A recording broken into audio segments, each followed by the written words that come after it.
କଣ୍ଢେଇ କେବେ କଣ୍ଢେଇ ଦେଖିଛ? ହଁ ହଁ, ସେ ଜୀବନ ନଥିବା ମଣିଷର ଗୋଟେ ଚିତ୍ରିତ ପ୍ରତିରୂପ, ଯାହାର ଅବୟବ ଠିକ୍ ମଣିଷ ଭଳି, ହେଲେ ତାକୁ ଚଳାଏ ଆଉ ଗୋଟେ ମଣିଷ। ସେ ଚାହିଁଲେ ବି କିଛି କହିପାରେନି।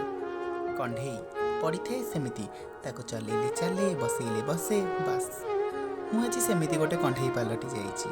ମୋର ସବୁ ଅଛି ଚିନ୍ତନ, ଅବୟବ, ବିବେକ ଆଉ ହୃଦୟ, ହେଲେ ନାହିଁ କେବଳ ନିୟନ୍ତ୍ରଣ। ଆଜି ମୁଁ ନାଚୁଛି, ଗାଉଛି, ବୁଲୁଛି, ଖେଳୁଛି, ହେଲେ ସେ ବଞ୍ଚିବାରେ କିଛି ଲାଭ ନାହିଁ। ତୁମେ କୁହ, ଗୋଟେ କଣ୍ଢେଇ ପରି ବଞ୍ଚିବାରେ ଲାଭ ବା କ'ଣ?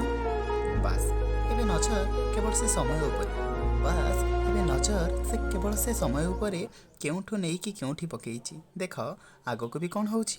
ହଉ, ବଞ୍ଚିବାକୁ ତ ହେବ, କାରଣ ମୁଁ ସିନା କିଛି କରୁନି।